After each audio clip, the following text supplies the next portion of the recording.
Hello, my biddies. How are you today? I'm good, I guess. Still coughing. I don't know why I'm coughing again all of a sudden. It's very strange. It's really annoying. I remember my Flonase today, so maybe that will help eventually. It seems to help. It seems to have helped in the past. So anyway, it's fun, fun, fun, fun. So fun coughing all the time.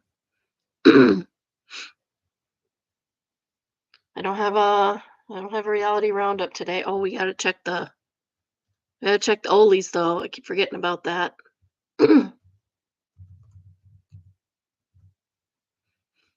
right. Looks like we're still in third place with 13 medals. First place is Norway with 14, and Italy has 15. But Norway has more golds. I don't know why they do it that way. It's weird. um, so we're doing good. We're in bronze medal position. As they say, the best is yet to come. So, yeah, we did not win a gold medal in ice dancing. I'm quite disappointed. Chalk and Bates needs to do better. um, my mic on? Yeah, okay. Uh, and Lindsey Vaughn's looks bad. I saw a picture of her in the hospital with her leg all jacked up. It looks bad. Her dad said if I have anything to say about it, that's going to be her last Olympics. And I don't blame him. She's in her 40s. She needs to quit. Your bones don't do well as healing and when you're in your 40s. And there's all kinds of weird stuff that can go on when you have a break a big bone like that. She broke her oh, did she break her tibia? I can't remember what bone she broke, but I know somebody that was in a bad motorcycle accident, and um, weirdly enough, he had to have all kinds of other surgeries because it didn't heal correctly.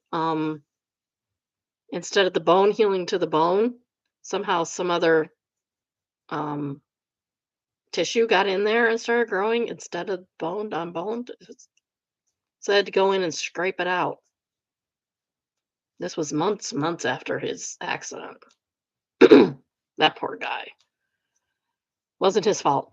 Some kid not knowing what they were doing pulled out in front of him and didn't speed up on a 55-mile-an-hour road.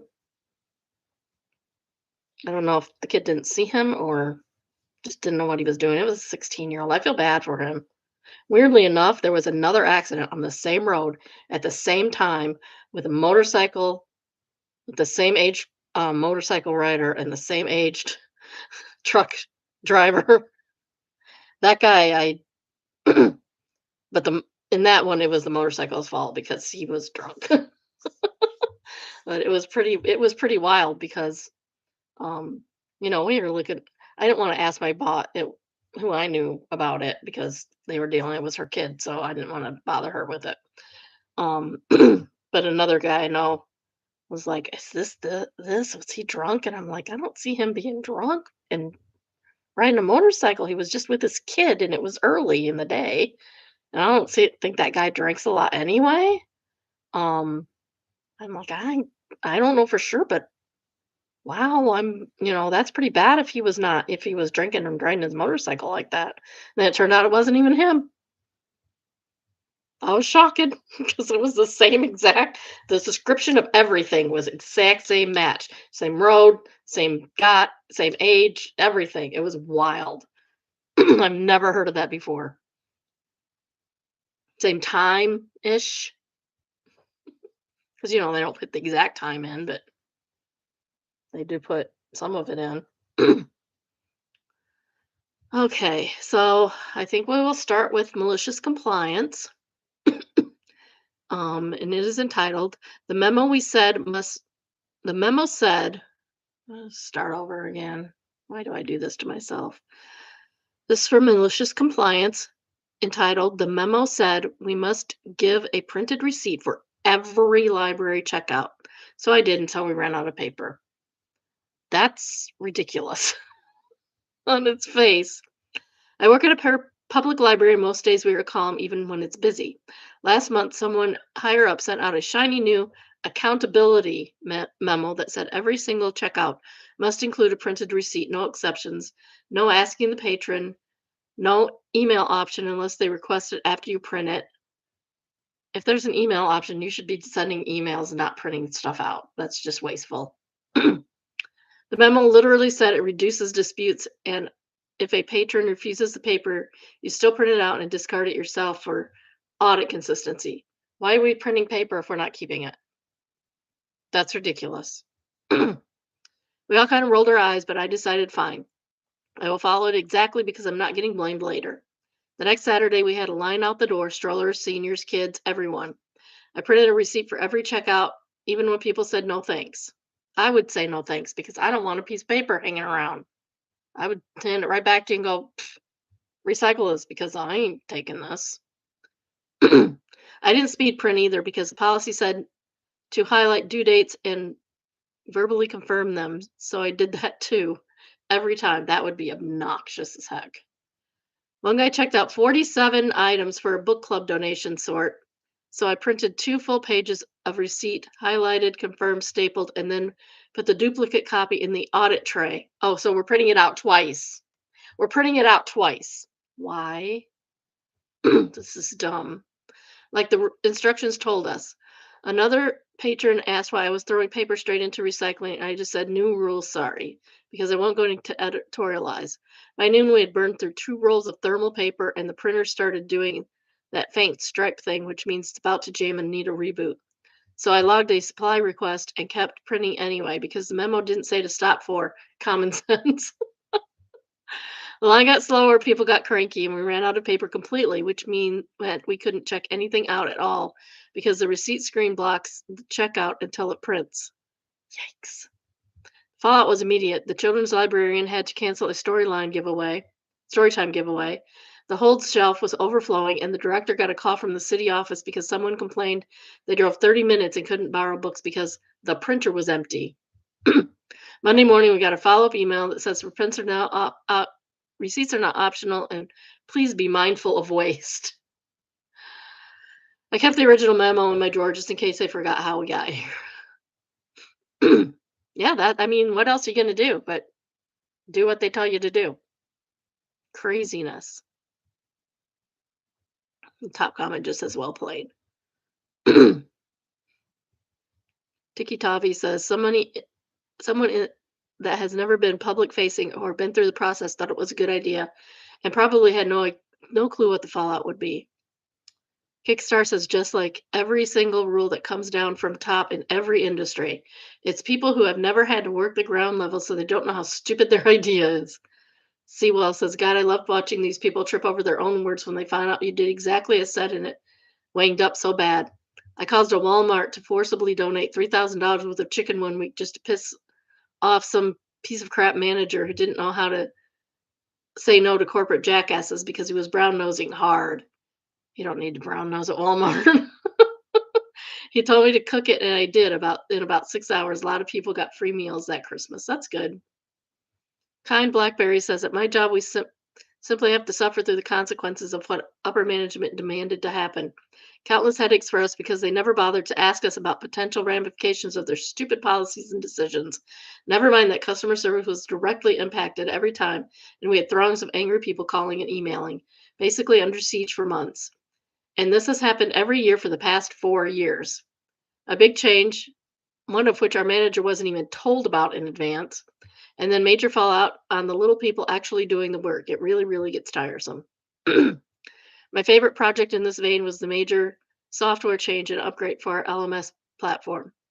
Management was told a minimum of 9 months would be needed for a smooth and correct transition from old to new.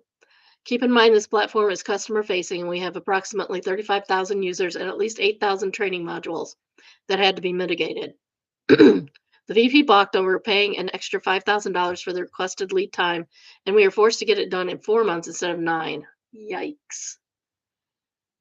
The real stupid part is people had to work overtime to the tune of more than $5,000. Oh, and the platform had to be launched by 2/3 baked, and we spent 9 months smoothing out the wrinkles that could have been prevented had we had more time, and which pissed off the customers.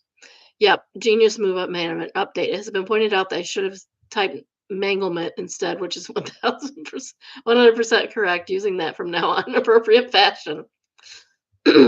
Yeah, we had one of those when I worked at GM. All I did was hand out keys, but um, somebody messed up, and you can look this up. In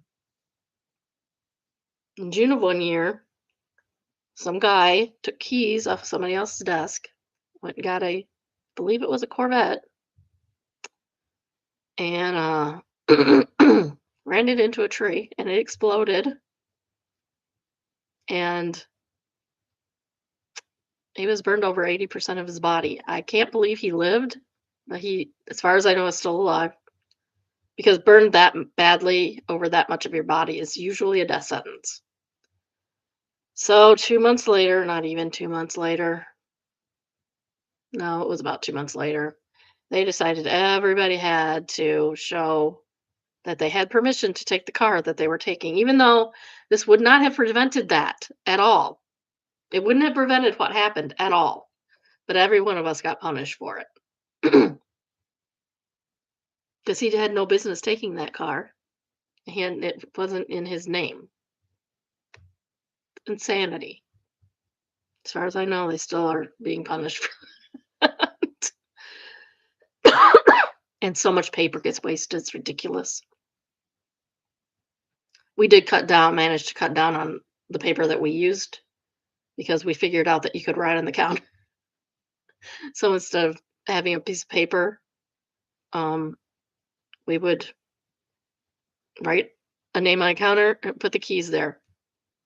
One time in the months and months and months that I did that, one time somebody picked up the wrong key because it wasn't under their name. I mean, they had requested to keep it. It had been rejected. Only one time. It worked perfectly, which is perfect to me because we gave out up to hundreds of keys a day, usually around 120 a day on a slower day. Sometimes as many as none. Nobody works Christmas Eve. I don't know why we were even open. All right, this is from Evil Buildings, and it is the Yongsan Dream Hub. The original design canceled due to similarity to 9/11. Oh, okay. So originally, I think part of this was not in the plan. It looks cool though. I have a feeling that this part is the added part because otherwise it would look like a lot like the Twin Towers.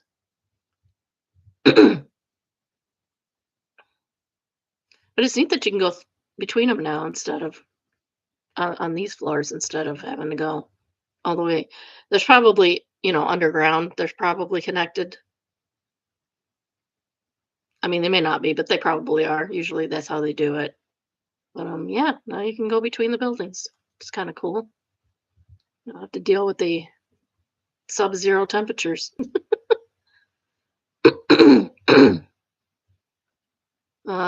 Super Bureau says, I doubt this design will be seen. It was one of the many number of designs that were considered. This one was canned due to parallels to 9/11, but that wasn't even the reason. The whole project fell apart for lots of economic factors. Although the project may not go ahead, I can't see them progressing with that design. So it's not even a built building. Rayner says the fact that I instantly thought of 9/11 tells me this was probably the right call. Yeah, it does. It does give the Twin Towers for sure. Next we have AITAH, and it is entitled AITAH for buying my girlfriend vanilla shampoo. Probably not.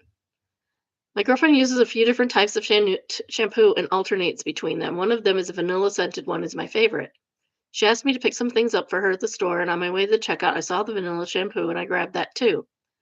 When I got back to her apartment, she started putting away the things I bought. She was confused by the shampoo and asked me why I got it. I said I saw it, and I know she uses that kind, and I grabbed it for her. She said she wasn't running low on shampoo. I said I know, but it doesn't expire, and that's one is my favorite. I teasingly said she should use it if she's planning to wash her hair tonight. She asked what I meant by being my favorite, and I said I like it the way it makes her hair smell like cookies. That's cute. That's really cute and sweet. I like this guy. This girl got something good. She looked a little weirded out and I asked her if she was okay. She said it was weird that I sexualized her shampoo. He didn't. Oh, geez. I said smelling nice is sexy. I asked if she thinks I'm sexier when I use nice smelling soaps and deodorants, and she said not really as long as I don't actively smell bad. I said maybe it's different for everyone. No, it's nicer when people smell good. She's weird. She said it honestly bothered her that something as mundane as shampoo was sexual to me. She asked me if anyone else smelled like vanilla, I would be attracted to them. I said no, that she was misunderstanding me. She asked me to clarify, and I don't think I did a good job. I specifically like the smell on her, not other people. She still seemed put out by it, so I headed home to give her space. So they're not even living together. Should dump her. She's weird. Was I an a-hole for buying shampoo and telling her I like it when she uses it? To me, it's not weird, but maybe that's because I'm a guy and there's a layer to this I'm not seeing. Fit Particular says, I would have thought it was sexy and cute. You're not the a-hole at all. The most romantic thing my husband did for me was buy me a personal pizza with olives on it because I told him I like it, but I hadn't ordered one in years because I just eat what everybody else likes and they don't like olives. Aw. Yeah, I don't usually get my olives on mine either, except for on my birthday. I like the olives, my husband doesn't. They're talking about something else. I just casually mentioned this as an aside. 3 weeks later, I came home and it was sitting on our kitchen island with a heart drawn on the box. It wasn't the piece, it was the confirmation that he was listening to me and not just paying attention to his phone. Being attentive is important. And the OP answered, I thought I was being sexy and cute too. She's my first real relationship, so I acknowledge that I'm inexperienced here. But I thought it was a very innocent way to flirt. It's not like I bought her underwear. Brown Sugar Bear says, it's a very, very cute way to flirt. Don't be disheartened and make sure you do it again for your next girlfriend. She'll love it.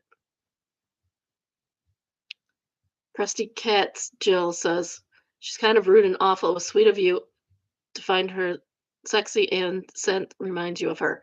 Yeah, like, and he doesn't like it on other people because different scents smell different on different people. He likes it on her.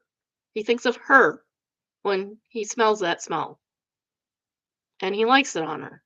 There's nothing wrong with that. There's nothing wrong with that at all. Plus, when you're intimate, you smell each other. She should have said, "Oh, thank you," and and reciprocate that. Yes, I'm totally gonna wash my hair with this next time. Next time I have a date or whatever, because they're clearly young and not living together, which is fine.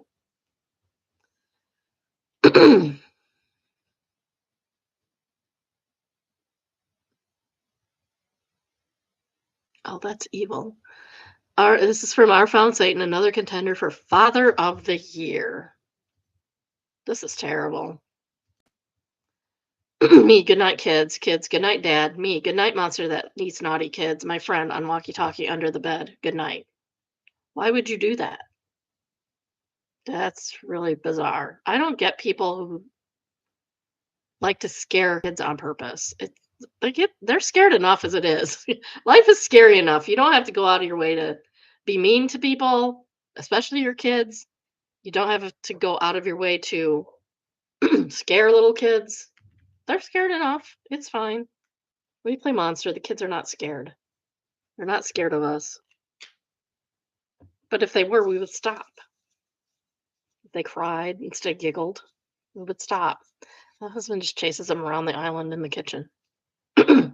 Just why we have an island in the kitchen. My old house was great because it was a great kit for kids. Toddlers need to run off energy before bed, in case you were unaware. Toddlers and preschoolers, especially, and even sometimes elementary kids. So we had a house where there was the living room and then two entrances into the kitchen area, and so they would go around and around and around and around and around before bedtime. We called it the storm before the calm. It just wears them out, and then they go to sleep.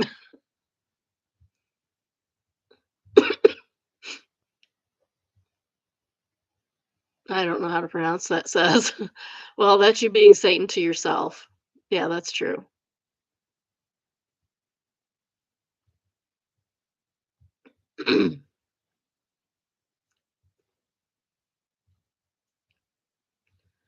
Harrison Bergen says, remind me of my old man. One year he hid all our Christmas presents and put two plastic baggies filled with styrofoam peanuts and says, you've been naughty.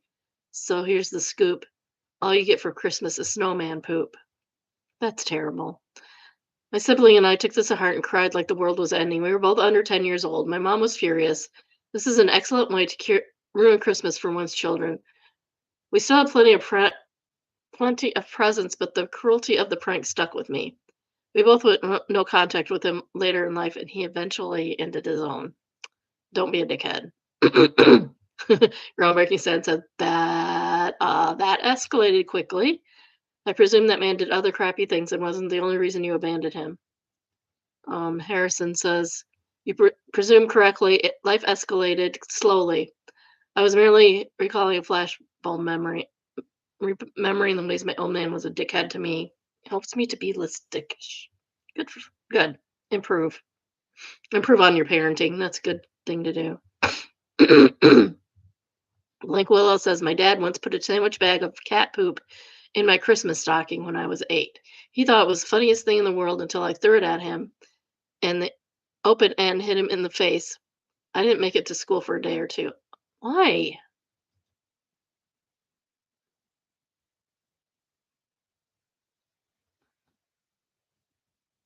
That's terrible. She's saying he hit her for something that he caused. What an ass. Blink Willow, your parents are terrible. Sorry. This is from Just No Mill and is entitled My Mother Threatened That She Could Take My Fiance and He Put Her in Her Place. Mom's after your significant other? That's weird. Trigger warning for verbal abuse. So, my mother and I have never been close, and she's always seen me as A, her property, like a chair or a jacket, and B, her competition in a game that I have not ever been interested in playing. My family and I are currently at odds because I refuse to attend my cousin's birthday party this year and attend my parents' in law's anniversary. I posted about that debate on another subreddit. Here's a link. Okay. I don't think we need that. I took a personal day today and was just doing laundry and enjoying a book while my fiance was working in his office, and my mom came over unannounced. I let her in and asked her what she wanted and told her she should have called first. She ignored that and asked me who I thought I was by declining to attend my cousin's birthday party. I asked her why it's so important for her that I show up to a party of someone I barely talk to. We speak to each other less than 3 times a year. Why is everybody tripping? I will not make or break his party. She says she wants me there. That's why, because she's setting you up for something, probably. I asked why. She just said, I don't know how to describe broke, but I guess I'll guess. And I just went on a tangent. She was like, you think you're better than me because you got some racial expletive to marry you. That's bad. So now she's also a racist. Nice. You think you're better than me because you have some fancy ass education. You're just some racial expletive whore. I need to watch my step because if she wanted him, she could have him. Side note, my mother feels this way because my fiance is closer to her age than to mine. I was about to tell her off, but my fiance walked into the living room laughing. He told her basically he wouldn't choose her for a ONS, much less a partner. A one night stand. One night stand, much less partner. He told her any woman whose moral compass doesn't tell her that she just said and feels is wrong and no one he would align himself with.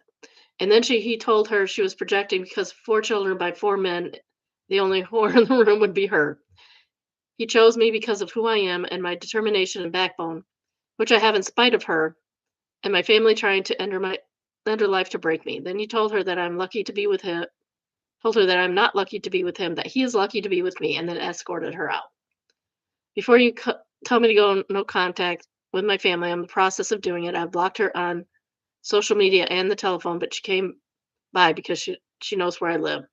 The whole cutting off process has been stressful. I know many think I should just do cold turkey to me, but that seems easier said than done. No, there's no way for her to not to know where you live, unfortunately. So she's going to show up because she can't contact you any other way.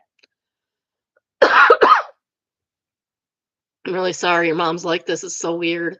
And yeah, your mom's also jealous of you because you are living your best life.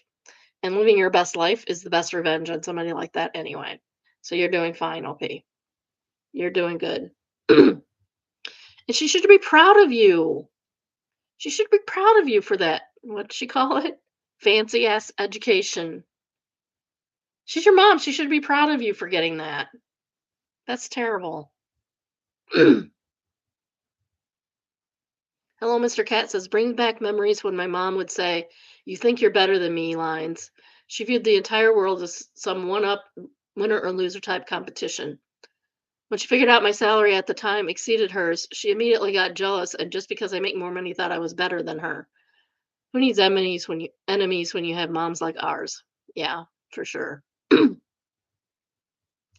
Comprehensive says, "OP, you are better than them, not because of your degree or your partner or your income or any of that.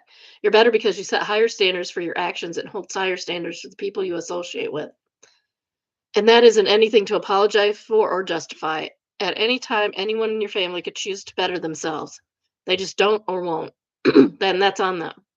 Never be ashamed of where you came from, but also the people that you came from shouldn't shame you about where you are today. They didn't build that and they can't take it away, and they know it, and that scares the crap out of them.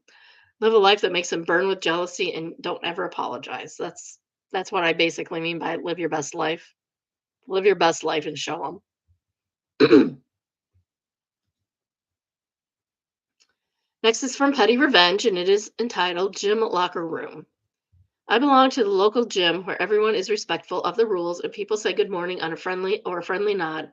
If you need a spot, no problem. Want to work in, never an issue.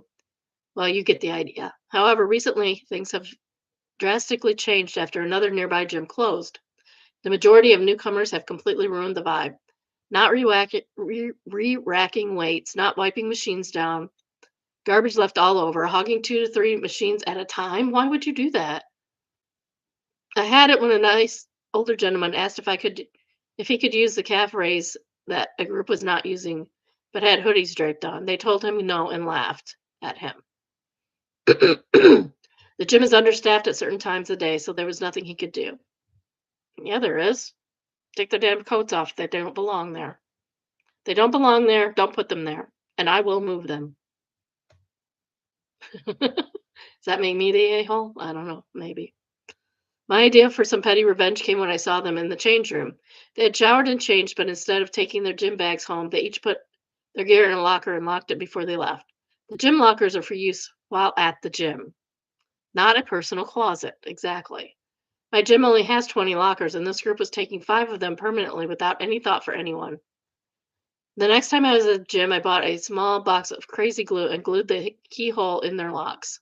Then I went about my workout and saw the group working out and being a general nuisance. When they left to shower, I followed. Watched them realize they couldn't get their keys in. It was priceless. There was no employees there to cut the locks off, so I'm not sure how they dealt with it. After I took a long, slow shower and slowly got dressed, they were still irate and trying to figure out who did it. At this point, I left not to arouse suspicion. I'm not sure how they got their clothes and keys out, etc. When I returned to work the next day, their lockers were cleaned out, ready for the next patron. That's great. Unfortunately, it probably just should have gone to management. And if management didn't take care of it, then you do the petty revenge stuff. Blue to Red Dragon says probably didn't actually chase them off. Sadly, nice and petty though. Nicely petty though. Bad Heartburn is the second top comment and says, I used to work out at a fairly upscale gym that had a vibe much like you described it, except for some. In the locker room after my workout, I saw a gym bag on the floor, wide open, with stinky gym clothes spilling out of it, and assorted personal items scattered from Helder breakfast all over the bench. Clearly, somebody there had no manners. By the time I was ready to leave, after having showered and put fresh clothes on, All that crap was still there. No idea where the owner was. Oh, well, I can't have trash in my locker room, can I? So I chucked it in the garbage. Wheezy Lou says, hell to breakfast. I've never heard that phrase before. Neither have I, but we're both stealing it.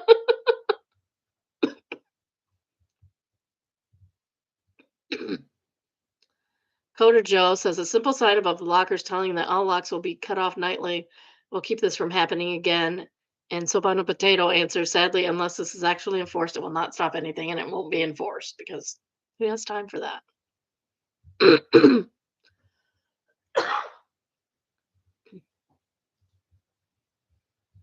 Next, we have Am I the Jerk? And it is entitled AITJ for refusing to babysit for my coworker anymore after she was 4 hours late picking up her kid. 2 hours, call the cops. Seriously.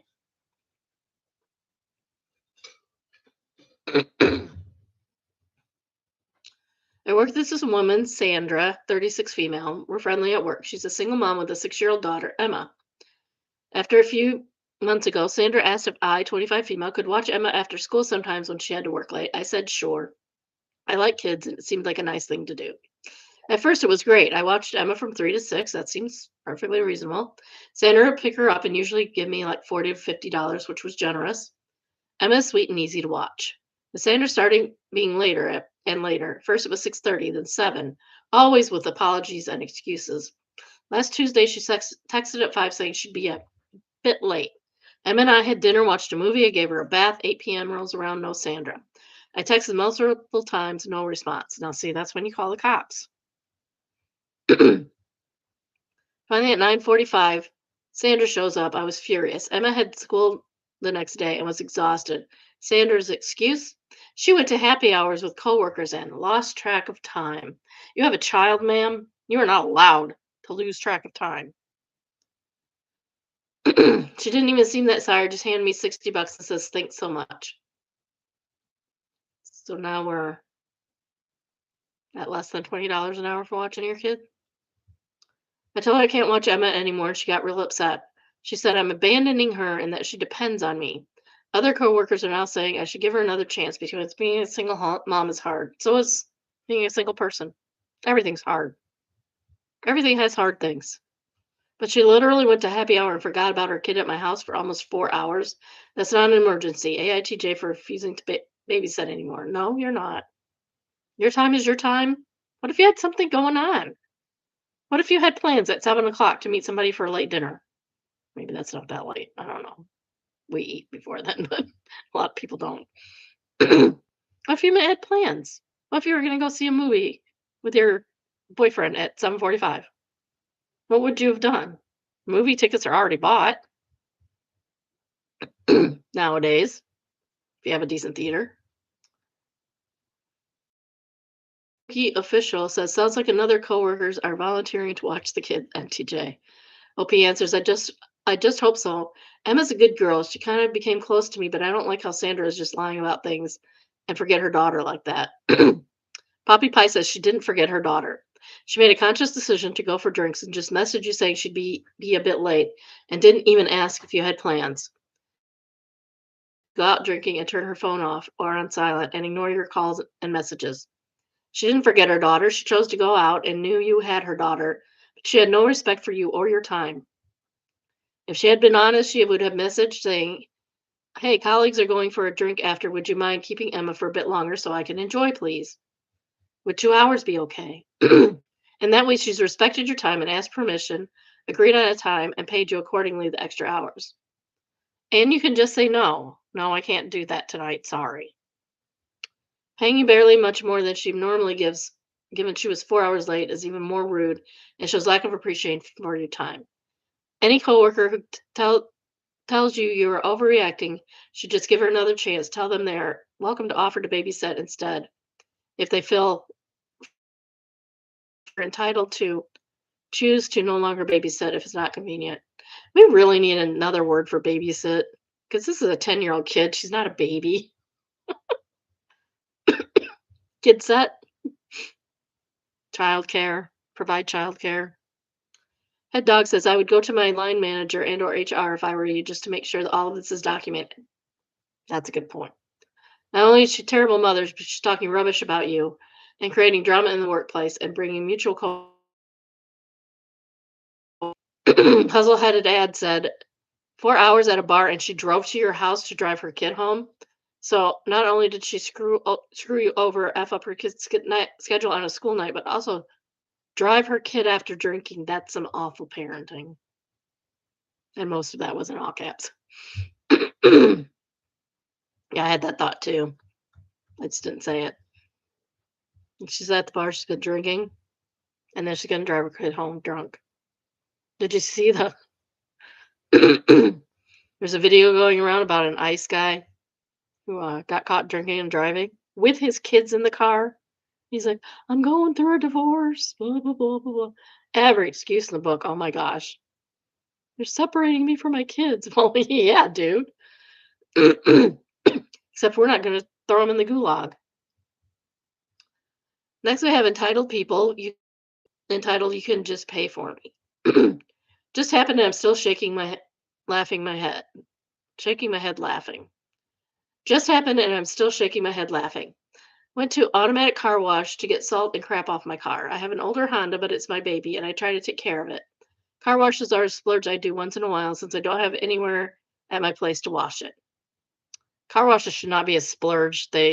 If you don't have like an indoor place to do that, you need, unless your car is a hoopty like mine, you should be doing that on the regular. Not us. I pull in line behind a lady in a Cadillac SUV. She pulls into the bay, and I start the process of buying my car wash for her. After her, just as I'm about to select my service, I notice the touchless sprayer is not going. At first, I think the machine is broken. No big deal. There's another one bay over I see is working. I cancel the transaction and start to back up. Lady honks and gets out of her car, dressed to the nines and decked out in jewelry, says, "Oh, so you ran into my sister?" Just kidding. She wouldn't be this rude. At least I hope not. Just pay for me and I'll give you cash. I'm like, okay, just as easy.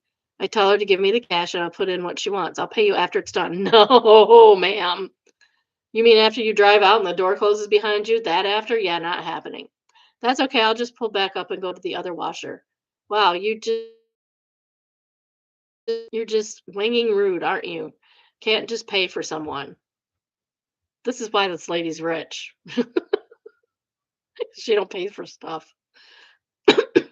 Lady, you're driving a freaking new caddy. I'm in an old Honda and I'm rude because you're cheap. Go scam someone else, lady. I just laughed and moved.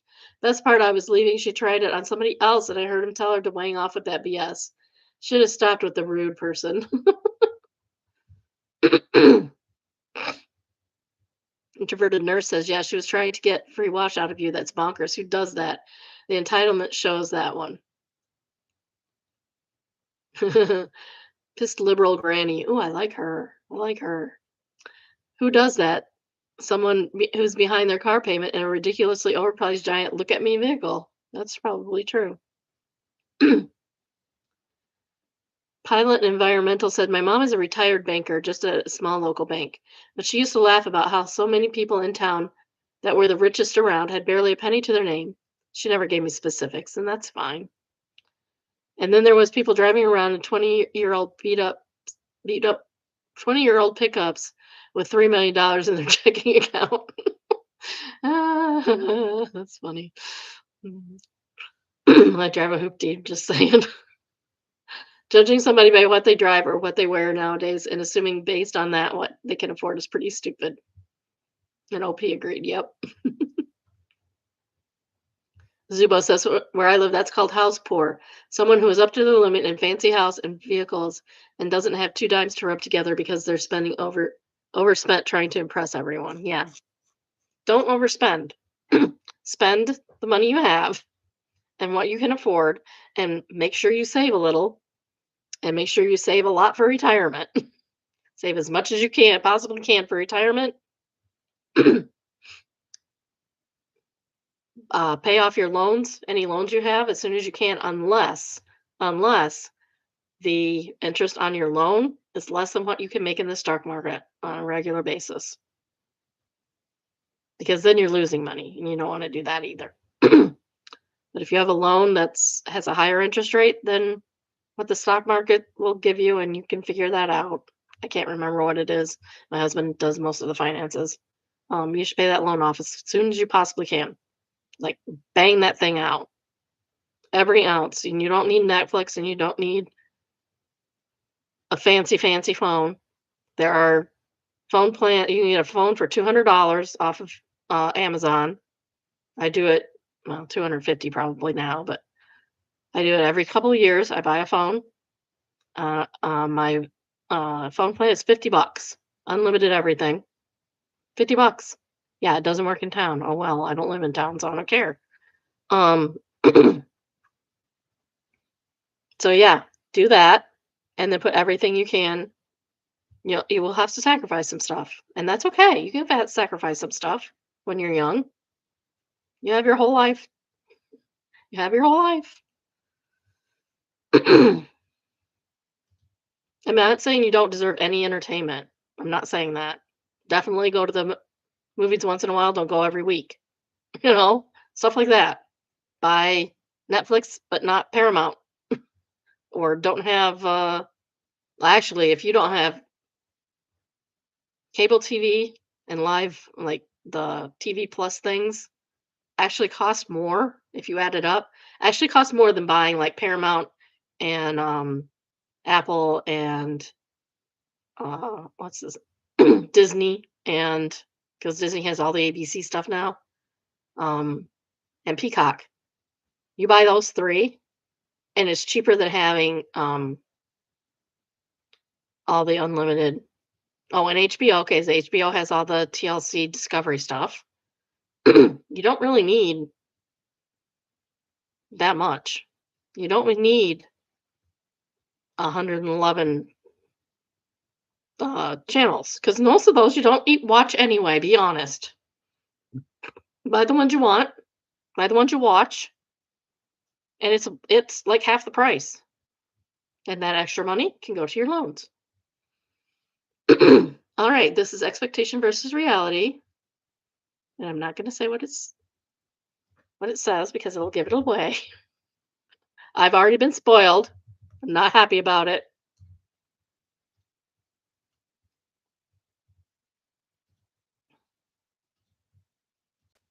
Look at that. He's so cute. He's so cute. What a cute little fox.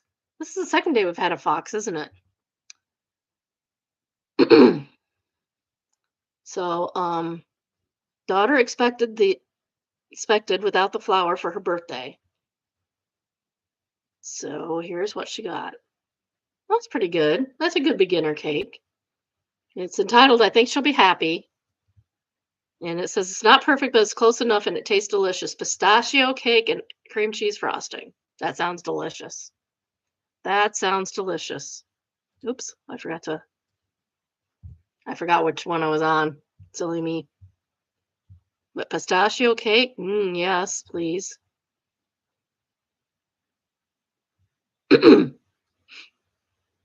Top comment says, "You knocked this one out of the park. Great work."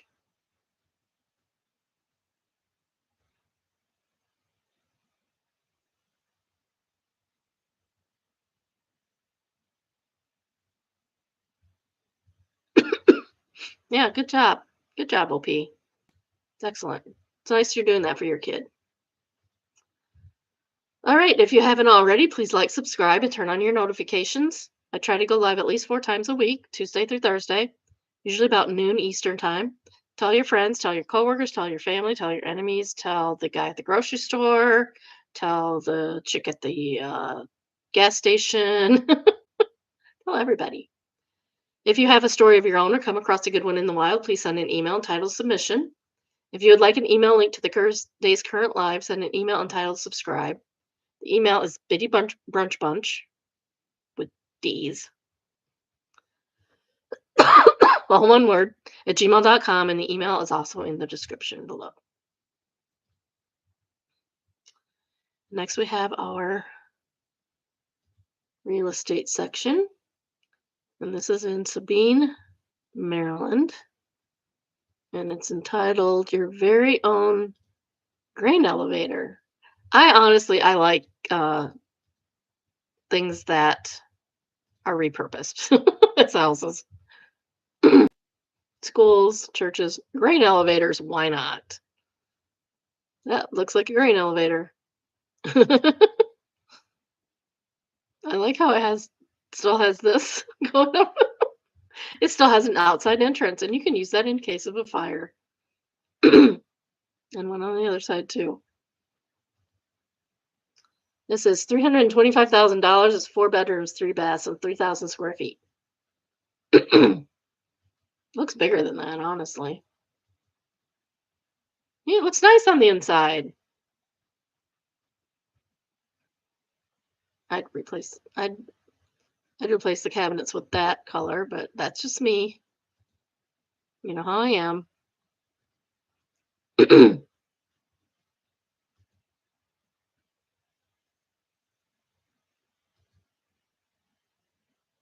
The microwave being down low like that is kind of bizarre, but whatever.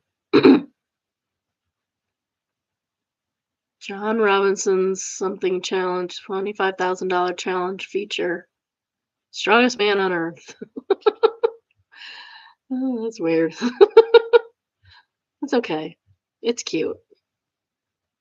Bathroom? Now see, now that's where they need the square toilet from yesterday's with the sink. I like my bathroom to match. Somebody collects clocks. That's okay. There's a squirrel outside. This is cool. Lots of light in this area. Although it could be also could be a garage. Does it not have a garage? Oh my. Oh my, that is a fun little feature. Guess you can get the kids down real fast for dinner. I like how they have the motor oil stuff. It's probably a motor head. It has a really tall ceiling. If you lower the ceiling, get more floors. Just saying. Get the laundry. That is not a real laundry sink. That's just a kitchen sink or a bathroom sink. Oh, it's the laundry's in the bathroom. I do not approve. Do not approve. We already saw that. Now, see, they could have that rusty bathroom from yesterday, and it fit right in with this aesthetic. Red River Green Company is probably the original name of the building. It's interesting storage.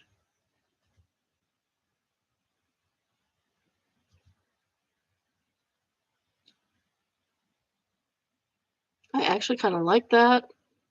Don't like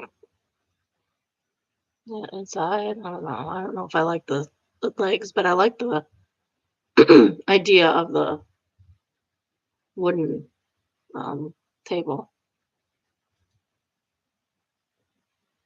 Now we're in a restaurant. Yeah, I'm not a real fan of the bench. This looks like restaurant furniture. Why? Was there a sale? Did a restaurant go out of business? Because that is definitely a restaurant. This is from a restaurant. That's definitely from a restaurant. That's probably from a restaurant. Why is your refrigerator closed like that? Are you moving it? I'm confused. Little bar area. Nice games. Always got to have your games. It's a little too close to the railroad tracks for my taste. I suppose you might get used to it. And I do not like those airy stairs at all. They're scary. These stairs? No. No, absolutely not. Not everybody walks up the stairs the same way. No, absolutely not. You get a left-handed person in there, starts off with their left foot, that's just going to mess them up. I do not like. So don't like how the loft is open to the lower room. Why? Why do you have a bed in a place where you have a lower room? Who's gonna sleep? People have different schedules. People get up in the middle of the night, especially when they're old. Now that's cute for the looks like kind of like drawers or something. That's cute. I like that. See, I don't hate everything.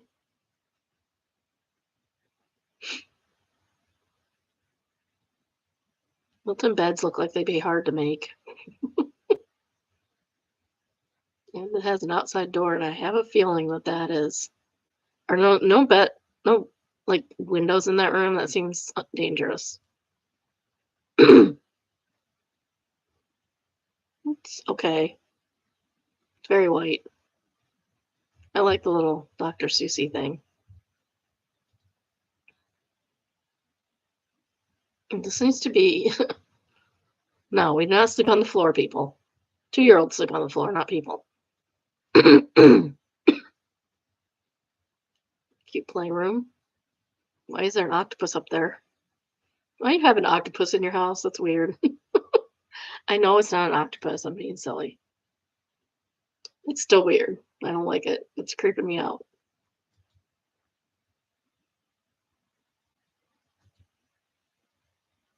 This is the loft area, I assume. Maybe not. Family room of some sort. Oh, it is the loft area. Okay. Or a loft area. Maybe there's more than one.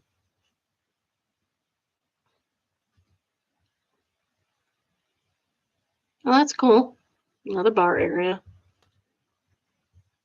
Too much bars for my taste. Well, that's okay. Everybody to his own.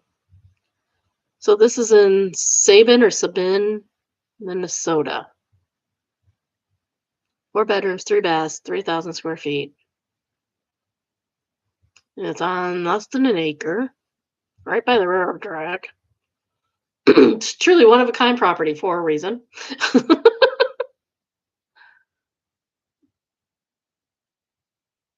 Old school spiral playground slide is a time machine to your youth.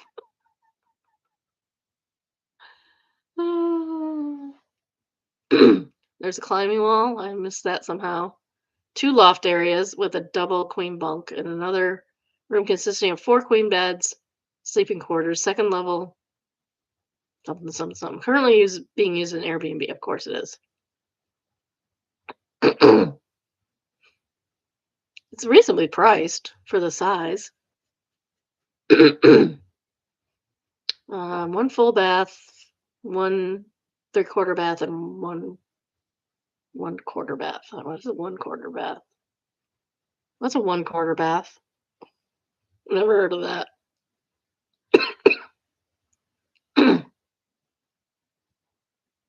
Heard of a half bath, but never a quarter bath.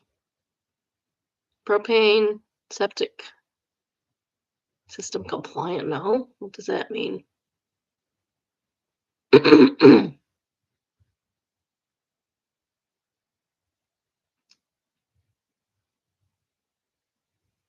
Yep. Property taxes are only $662, so you could probably actually live there. Actually afford to live there. All right. Next we have confession, and it's entitled This happens to me a lot when I fly and I don't do anything about it. I travel a lot for work, so I'm in and out of planes. I always tend to get super gassy when as we go up in the elevation, which makes sense with the air pressure changes. I just let them out and I don't get up or anything. I just fart. Normally I would just say it's just air with the pressure changes. It's mostly unnoticeable. However, the reason I'm posting this and confessing today is because I recently let one out and it was very bad, extremely bad. My diet is not crazy either. I'm pretty consistent, so I'm not sure what caused the terrible smell. Unfortunately, I was on a smaller plane and it filled the cabin. People were visibly upset. I'm not 100% certain of this, but I think the flight attendant notified the captain about a smell in the cabin. People were looking for blood. I did not admit, obviously, and played it cool. I know it's terrible, but I am who I am. Good day. Ladies and gentlemen, this is your captain speaking. I wanted to let you know that a passenger ripped one horrendous stinky fart in the cabinet. It's going to be pretty uncomfortable for about 10 minutes while I circulate the air and our filter does its thing. Just sit back and try to breathe through your mouth, and now would be a good time to take a look around for your air sick bags in case you need it. It was from I Like Napping. Like Blackle Domino, well, Blackley Domino answers, this is your captain speaking. We are aware that someone has dropped their guts, and we'd just like to make clear that if everyone takes a big lungful, it'll all be gone all the sooner.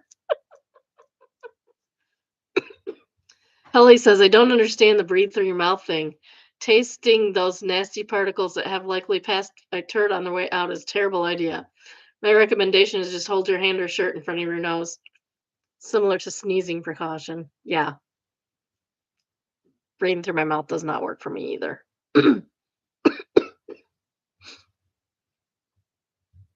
Pudding salad says, "Oh, I've been there.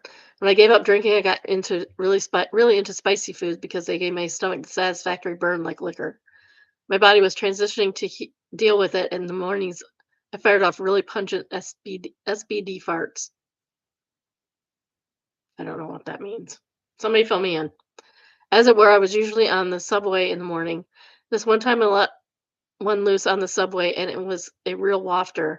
It got the whole crowded train to stop talking in mid conversation. I don't think anyone knew it was me, but I just saw two people near me go silent and then wrinkle up their face, and one of them was like, "Jesus." Oh, Andy, the engineer, says one of my worst flying experiences was an 8+ hour flight. About every 5 or 10 minutes, someone was letting one out. They all smelled the same, and they were some of the most disgusting I've ever smelled. Th- I've only produced anything like that myself once, and it was in the evening after the first time I ate Japanese restaurant, cloying, vaguely sweet, but at the same time rotten. The smell was bad enough that even when I managed to fall asleep, each one would wake me up. Flight attendants would startle as they walked through one. I could see a fellow passenger looking around with the same facial expression as me. Really suspect it was the guy next to me, but I never heard a thing. This happened in 1982 or 83, and I still think about it. Every time he gets on a plane, God, I hope nobody farts like that today.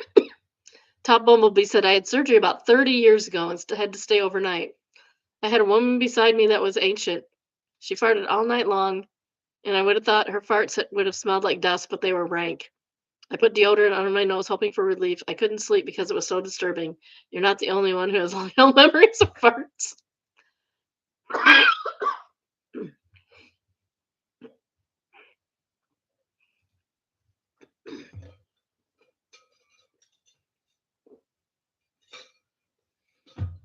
Yes, talking like that kind of makes me gag.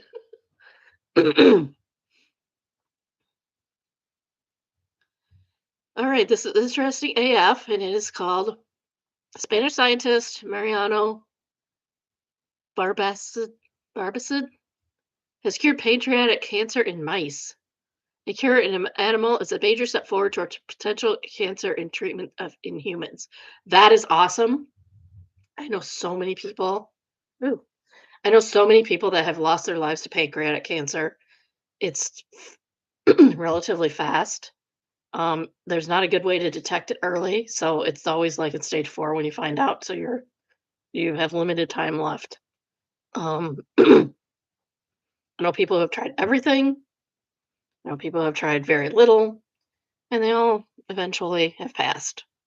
Um, I honestly don't know anybody that survived it, at least not so far. So hopefully, hopefully this will work. I do hope so, because it is a terrible way to die. Terrible. Adventurous focuses dude is a man, and Horns answers, let's hope this can help humans. Pancreatic cancer is evil and so lethal. Yeah. Turtle Beans for All says, yes, my favorite kindergarten teachers died from pancreatic cancer In 6 months, she would be so happy to hear this. Rest in peace, Mrs. Benton. I have no idea, says. True, I lost my father to it. It's so dangerous. By the time we found out, it was already reached stage 4. The doctor didn't even recommend chemo because it just doesn't work at that point. You feel so helpless and waiting for the inevitable. Spectrum said, my father died of pancreatic cancer, so invasive. Hors hors d'oeuvres says, my dad went to the doctor for some back pain and was immediately diagnosed with stage 4 pancreatic cancer. He died less than a month later. Didn't even make it to his first chemo. Wanging horrible disease. Mobby says, that's an understatement. Pancreatic cancer is a death sentence almost 100% of the time. This guy's a rock star and should be respected by everyone. Yes. Yo, Jim Bob says, that's great. My father just passed from stage 4 pancreatic cancer on November 14th, 2025. I really hope this creates some more options and better hope for those who suffer this horrible condition. Yeah. I had my dad's best friend, somebody else from the same church that I was friends with, guy I worked with, all three gone within worked with lasted a long time. The other two died within like a year. This is Am I the A-hole? It's entitled AITA for not taking my niece at daycare because my sister-in-law didn't follow the policy. Okay. I guess we'll find out because that was badly written and you can't change it. So it's not their fault. I, 31 female, am a home daycare provider. Oh, okay. My sister-in-law, Ginny, 29 female, recently enrolled my infant niece, Pearl, in my daycare. I loved having Pearl here and being part of her development. I have a policy with diapers. I notify the parents when there's 20 or less diapers in their kids' supply. I communicate this verbally at pickup and go through email and text reminders. If they did, if they get down to 5 left at the start of the day and the parent hasn't brought any, their little one isn't allowed to come until they brought some. That is perfectly reasonable because you know that kid's going through more than 5 diapers a day. Jenny was told multiple times recently that Pearl's supply was getting low, and her response was always, oops, I'll bring more tomorrow, and then she wouldn't do it. On Monday night, I sent her a text reminding her to bring the diapers, and I wouldn't be able to have Pearl here if she didn't have them. Naturally, Jenny shows up on Tuesday morning with empty-handed, and again with the I forgot. You're a parent, you're not allowed to forget. I reminded her of the policy, no diapers, no daycare. She got mad at how Pearl is my niece, and I just can't turn her away. Yes, ma'am, I can. This is a business arrangement, not a family one. I can't break the rules just this once, and I have no idea how busy her life is and that moms forget things sometimes. You didn't forget. You have been reminded multiple times that is not forgetting. Trust me, I'm forgetful. I would know. I told Jenny that she needs to follow the same rules as everyone else, and she said I should find room in my heart for exceptions. No, it's a business arrangement. AITA for not taking my nurse at daycare because my sister didn't follow the policy. Sister-in-law. Nope, not a bit. Throwaway says NTA bend on this rule and the next one will be about payment. That's right. I'm little Nana says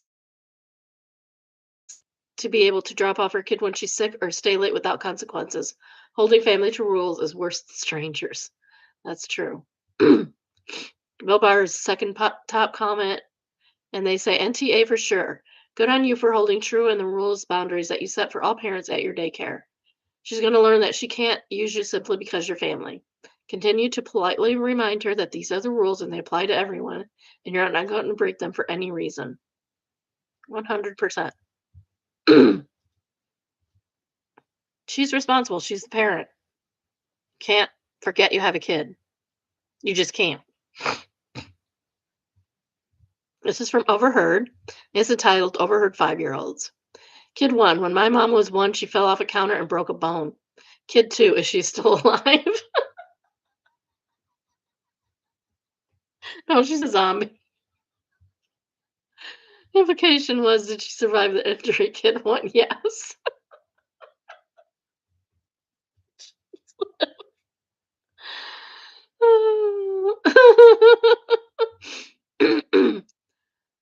Grump says, the kids say I have twins, and when they were around 3 or 4, my wife said once, when you're in when you were in mommy's tummy, referring to something when she was pregnant. Moments later, the other one said, we hear one say to the other, Mommy ate us since we were in her tummy. Oh, they're cute. Corm says, when my daughter was 6, she said out of nowhere that she didn't think she wanted a baby. I asked why not, and she said she didn't think babies tasted good.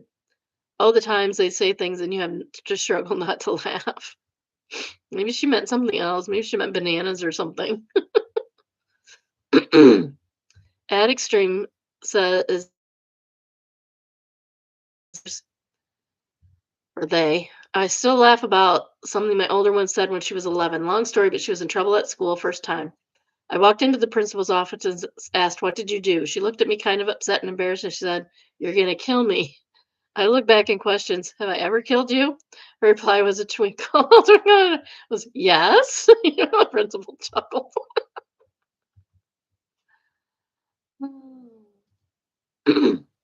Well, that was the second top rated comment. Skytree says, we were thinking about having a second child. I asked my 4-year-old son, what would you think if we had a baby? His eyes got big and slowly said, well, I'll have to grow up and then we have to get married and then we can have a baby. Kids are so cute. Next, we have True Off My Chest, and it is entitled, I'm Finally Leaving My Poly Marriage. When I married my husband, I knew he was poly. He told me that when we started dating. Good. She got off on the right foot. That's awesome. I ended the relationship, but a couple of months ago, he told me that he was in love with me and would choose me over polyamory. That was my mistake and mine alone because I agreed that because I was so in love with him. I had to live with my decision to choose my heart over my brain. I have paid now with 3 of my best years taken from me. I can't even recognize the graying woman I look in the mirror. When we had our second child 3 years ago, he told me he wanted to be poly again. I refused and cried and raged, and he said that this was already decided and I could leave if I wanted. What a jerk. No, you made a commitment under certain rules and you need to live with those. If you don't want to, then you should be the one that leaves. I had just given birth and had a 1-year-old. He made all the money because he told me to focus on my studies instead. One day he came home with girlfriend and wanted to introduce her to me. My world shattered. 6 months later, he introduced girlfriend too. I knew nothing about that world or the rules, and I probably still don't know because couples make their own rules and boundaries from what I understood. All I know is he introduced her as girlfriend one and felt like my soul left my body and was watching from the sideline. That's not polyamory, that's polygamy and not the way to do it. I just went through the motion and agreed to everything like I was in a haze. He said he didn't need to have any contact with them. He will never get a new girlfriend behind my back and always tells me the truth. He also said that we, the women, are ones to plan our own dates and decide who he spent time with and when. No, sir. I ain't planning your date with me. You want a date with me, you plan it. I was in a group chat with him and I basically never put my name in the planning. In the beginning, he didn't seem to notice or care, but after about a year, problems started. He said that he never spent any time with me anymore, and even if he promised that the dates would be planned between the women, he missed me and knew I was not putting my name in on purpose. I told him I was tired and busy and that he should feel happy he had options and that he should respect his own rules, that planning according to him were successful. Fights got worse and sometimes he would spend the night in our place even though it is decided he would spend it with one of his other girlfriends. He said that I agreed under pretenses, but I told him that he couldn't leave me. He would rage and beg and love bomb and even cry that he missed me. Lastly, he said that he wasn't happy anymore and wanted to just be us again, like the beginning of our relationship because I was miserable. What changed now? I got a part-time job at the company I did my internship with, so now I have an income while studying. My mom is moving to my city because she found a good job and she's rented a 2-bedroom apartment. She said she could give me 1 room and that she could help with my children while I'm studying. I think you need a 3-bedroom apartment for that, but okay. Suddenly, I have no worries about rent and finances, and I'm graduating this summer. I've sent my husband an email telling him that I am leaving. He's away on vacation, and when he comes home, I will be gone. Pray for me after 3 years of constant nightmares. I feel that I can ignite with my soul again and wake up from this haze. Hope that's not your fault at all. Your husband made a commitment to you under certain circumstances, and it was his responsibility to live up to that. And the fact that he reneged on his promise is not your problem. It's not your fault. It's not your problem. It's not on you at all. It's on him. He lied to you. He lied to you. Over improvement says is you said it's your fault, but it's not because he chose you over living Polly, so he lied to you. Be proud for getting yourself organized and leaving you or choosing yourself and your children. And the OP answers, I should have understood that people just don't change for you. No, they can. They actually can. He just didn't want to. The problem is that he trapped you into relying on him and then lying. That was the biggest lie. This is from What Do I Do? And it's entitled Found Out My Boyfriend is Doing Heroin, and I'm not gonna show you the thing. But he's definitely doing black tar. And he says, I'm in my H era. And Alyssa says, in my H era is wild. Sketchy Narkill says, this is why to me it feels like BS, just winging with a buddy trying to play it up. Okay. This is a short text message thing where he admits to his friend that he's apparently doing heroin.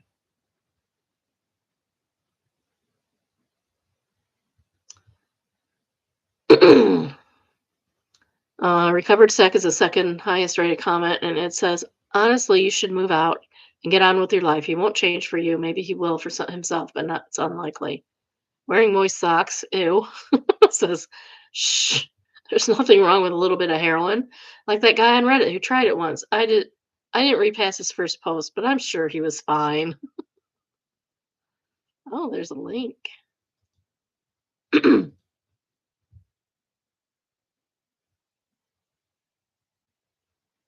Okay, we're going to definitely read that someday. That over there. It's entitled The Saga of an Average Guy Who Spontaneously Decides to Try Heroin Once Only to Struggle with Addiction for Multiple Years. So that sounds really interesting. So I'm going to put that in the rotation at some point. Mildly infuriating. And you tell me why this would be mildly infuriating. I think that could be mildly infuriating right there. United Kingdom. United Kingdom. It's entitled They Misspelled the United Kingdom on my new driver's license. How does that even happen? Are all the driver's licenses like that? Because that's like a generic thing that you put in once and it prints on all of them automatically.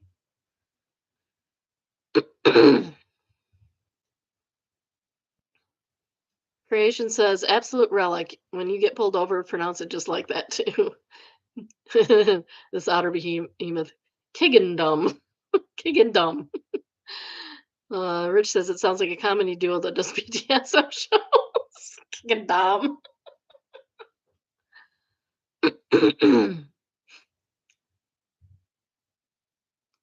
Proxima Centauri says, what the hell? One would imagine that the country names are set just as chosen from a drop-down menu. It's not like someone at DVLA is sitting there typing everything out and is prone to typos. Exactly what I said. Somebody messed up big time somewhere, and there are probably a lot of them, and you won't catch it because you're not really looking for a typo on that area. And your brain fills in things.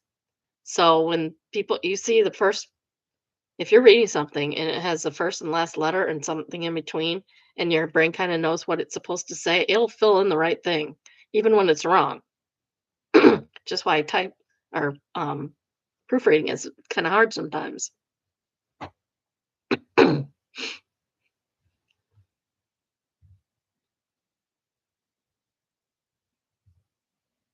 Somebody said that it was not a small error and it would be presumed to be fake. Which is true, you probably should get it replaced, but dang, I'd keep it for sure. Next is Am I Overreacting?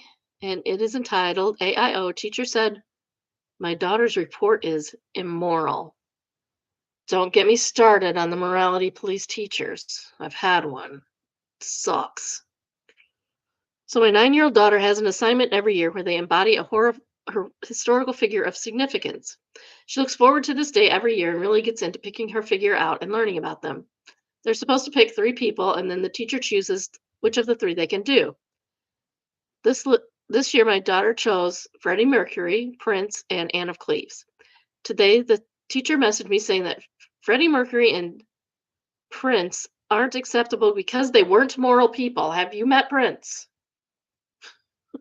Prince started not singing some of his songs because he himself deemed them to be immoral. They're fine.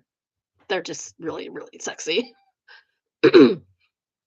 He had a really good sex life when he was younger, apparently. He used to write for oh shoot, a girl band that had really they were raunchy, to be honest. They were raunchy, but they're good songs. And Anna Cleese isn't acceptable because she didn't make enough of an impact on the world. For reference, my daughter last year was Frida Kahlo, and the year before she was Josephine Baker. I prepared a long response about how morality is subjective and every human is complex and not wholly moral or immoral. My family doesn't believe in judging other people's morality and that choosing a moral person wasn't even a condition as part of the assignment. But then my husband came home and found me seething and he thinks I'm overreacting. And this isn't worth fighting for. So am I overreacting? Should I stand my ground? No, you should stand your ground because it's BS.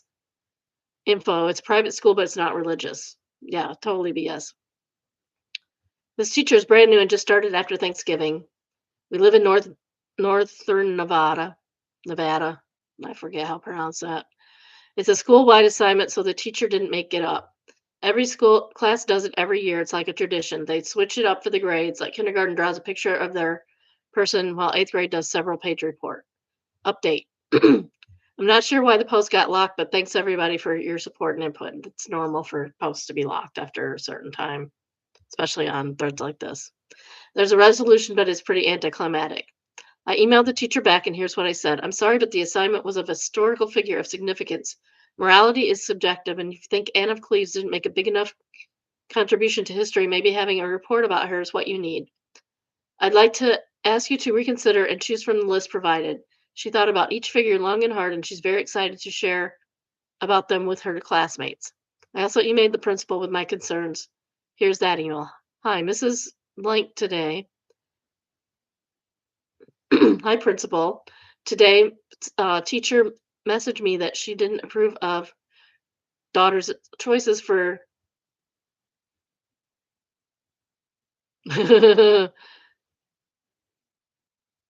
Chautauqua? Chatauqua.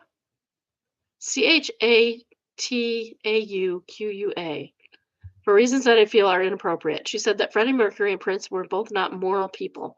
I find this problematic for several reasons. One, it is not a teacher's responsibility to judge or encourage a student to judge a person's morality.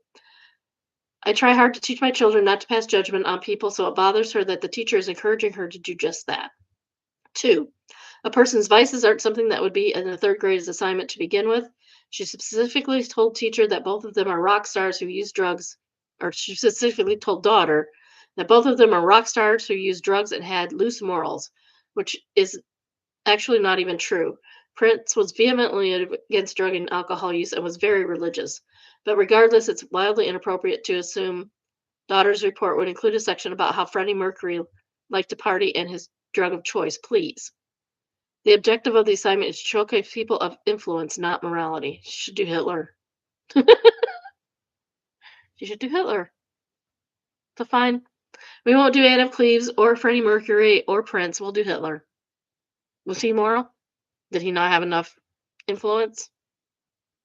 With daughter's last choice, Anne Cleves, she told daughter that she wasn't well known enough. I would argue that's the perfect reason why daughter should do a report to her to highlight her influence. I messaged her back and asked her to reconsider because daughter was pretty disappointed when she came home. But beyond making her unhappy, I still thought I should tell you my concerns. Thank you, parent. So the big finale, the teacher messaged me back with this. I've talked with the administration about Chautauqua, and we have decided students may choose any of their choices, which was probably the plan everybody else had all along. This teachers knew and didn't know what she's doing. Please tell me know which character you have decided on as soon as possible. So yeah, I'm glad this is the resolution because I'm not usually one to rock the boat. Oh, and I also had my talk with my daughter about somehow how sometimes teachers can be wrong, and it's okay to question the rules if we don't agree with them. We also talked about what loose morals means, and that people who have different beliefs are not bad or good people, and that drug use doesn't shape a person's entire character, and that she did nothing wrong. We also discussed possibly choosing a different person just in case. Do Hitler.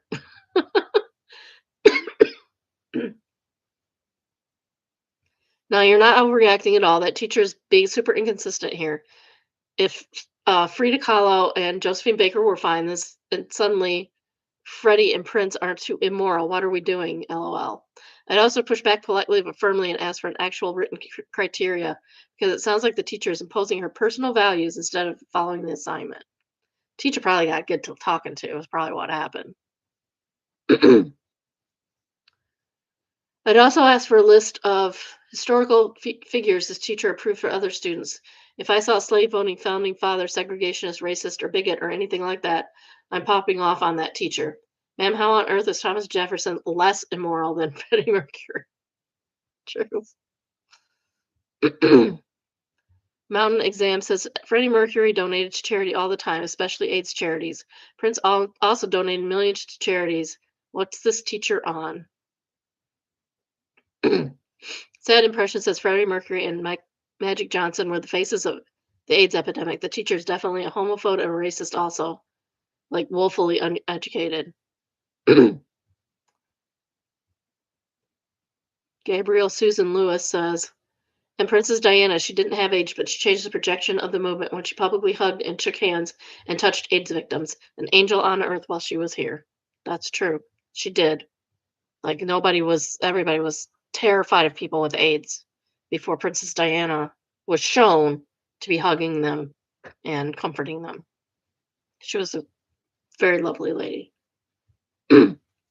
Strict Dad says, not overreacting. The assignment was someone of significance from history, not a moral character.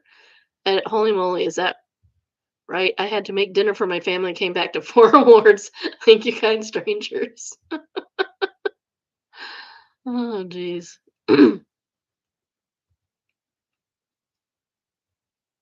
Spherical Crawfish, whom I like, by the way, because he says, yeah, my first instinct was to shoot back with Hitler, someone of undeniable importance and obviously immoral, but doesn't change gender norms in any way.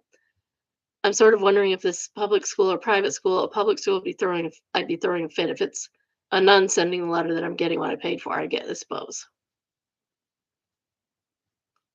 Remember, it was not a religious school. It was a private but secular school. Jessica says, not overreacting. A teacher did this to me, and my mom went off on him for changing the rules after I put 2 weeks in working on presentation.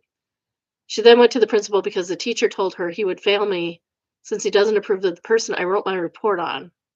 The report was supposed to be about somebody who inspired us, and I showed Wayne Gretzky because I was a huge hockey fan, and he is still the GOAT. Amen. The principal agreed with my mom and said he would be grading my presentation since the teacher threatened to kill me. Turned out my principal was a huge Gretzky fan as well and gave me an A while the teacher sat at his desk seething. Where do these teachers get off on stuff like that? It's so weird. Like, as a teacher, you should be like the most unjudgmental person ever. I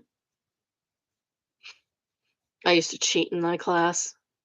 I used to say I thought we had to write like papers on like it was an English class, so I'm not even sure why we were writing papers on social problems. So I would I would basically lie and say I believed something, and go by what I knew she would because I went to church and I knew how they thought.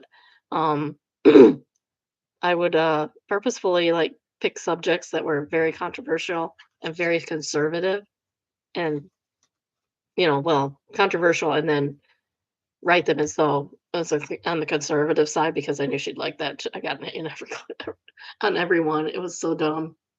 I hated that teacher. She would pull hair. Um, she wouldn't let us wear shorts in our class, even though it wasn't against school rules. We could wear shorts in the summer. She sent an entire class of students, like an entire class, to the principal's office one day near the end of my senior year because they all wore shorts. Principal was not mad, and she was fired shortly after that.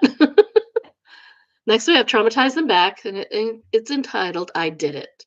This is something that happened a few years ago in a car ride where it was me, my mother, in the car. I, female 43, was in town visiting for a holiday. I believe it was Thanksgiving. Background: my mother, 74, is the kind who is always right. She's impossible to having meaningful discussion with because when it comes to anything political, particularly abortion, which is adamantly, obsessively opposed to, so much so that the only issue she cares about when she votes, which stinks. Like I hate uh one issue voters, especially on that issue. She's more Catholic than the Pope. She seriously thought Pope Francis was horrible, but she adored the Nazi Pope Benedict. And don't come at me, he joined the Hitler with youth willingly. It was a choice, and he could have declined. Many boys his age did. Now I was driving with, yeah, but it was hard. I can't fault anybody for what they did when they were younger than an adult, like ever, like even a murder. Your brain is not fully developed. You don't, and you're influenced by all kinds of influences from outside yourself. I'm not the same person I was when I was 17. Are you? Now I was driving her back to my older sister's house after a family get together. She starts going off on me about how there's no separation of state in the Constitution. Yes, there is. This is and always has been and always will be intended to be a Christian nation. No, there's not. No, it's not. Treaty of Tripoli should tell you that. I must have given her a look that made her question. My face had subtitles. Also, I have a law degree. She does not. She gets her news from relevant radio, whatever that is. So she started going off about how she is just as intelligent as any of her children, and we need to respect that. I didn't anticipate saying it before it fell out of my mouth. Mom, I think you're giving yourself too much credit here. I didn't even realize the full impact of what I said until I parked in front of my sister's house and she was mumbling to herself and she nearly fell over and clumsily tried to get out of the car as fast as possible. She didn't know what to say. Believe me, my mom always has a comeback. Always. But she was too angry to even speak. Excuse me. It may have been harsh, but she hasn't ever tried to argue with me again. So honestly, I'm okay with how things turned out. My thought is her ego can only handle being given a much needed slice of humble pie once. We only have surface level relationship, but that's not from my doing. She's threatened because well, she may have the potential to really be an intelligent woman. She doesn't make the effort. I have in the different shows. I never mind a discussion that alters my views because how can I know everything? My views have shifted so much over the years that I learn more, gain more world experience, and interact with people who are unlike me. I think it's a fundamental difference in how we view the world, if I'm honest. She doesn't leave her bubble. I've always wanted to understand what's outside any bubble. Same. I've never felt proud of myself for shutting her BS so quickly, so permanently, as regards to me anyway, and without malice. She said it completely neutral. I said it completely neutrally, without even looking at her. When I say it just fell out, this is exactly what I mean. The best way I could have handled it, in my opinion. Thank you for reading so far. This slog. The injured bear says, as a child who avoids any form of religious or political discussions with her parents for this reason, I know that it had to feel good to have the worst word on even one. OP answers, I'm not going to lie, it did feel really good. I simply didn't accept that acquaintance in her tirade was the only way to maintain civility. We have civility now, and it's a lot easier to make family gatherings smooth and non-eggshell trending events, which has made them better on the whole when we are both there. My extended family gatherings are large. My mom is one of 10, and cousins abound.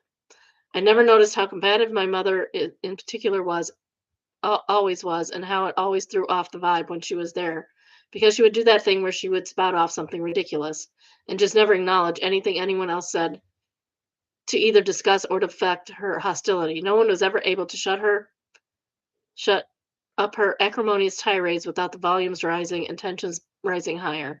I did a good thing, I think, huh? I did. Maybe I can let myself be proud for a bit here. No, you should be proud of yourself, OP. You should be. You shut it down without arguing, without anything. And she hasn't brought it up since? Dang. Kudos to you.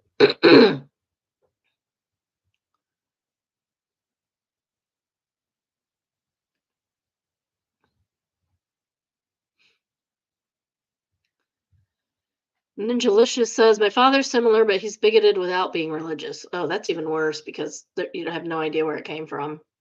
Well, he has no excuse at all. We have no relationship now, but a few years ago, I was talking to my mom about a new male coworker. I mentioned that he had moved here from the other side of the country with his boyfriend. My dad scoffed out a disgusting yuck, so I looked at him dead in the eye and said, they're not asking you to join them, so why the F do you care?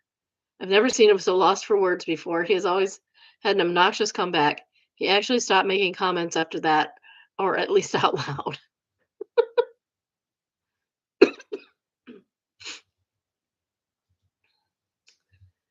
Next, we have Best of Redditor updates, and it is entitled "I Just Lost My Mind at My Boyfriend." It's originally posted to Waiting to Wed, December 29th, 2024.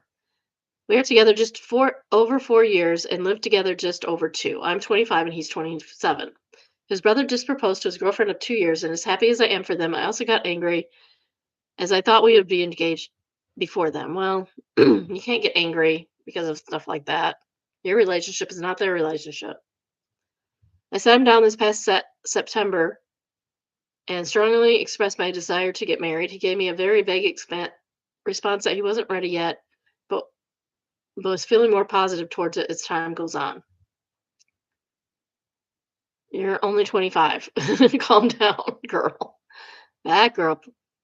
I feel like I'm banging my head against a brick wall. He's had his issues, which are getting a lot better now, but this situation is constantly making me feel like I'm not good enough to be proposed to.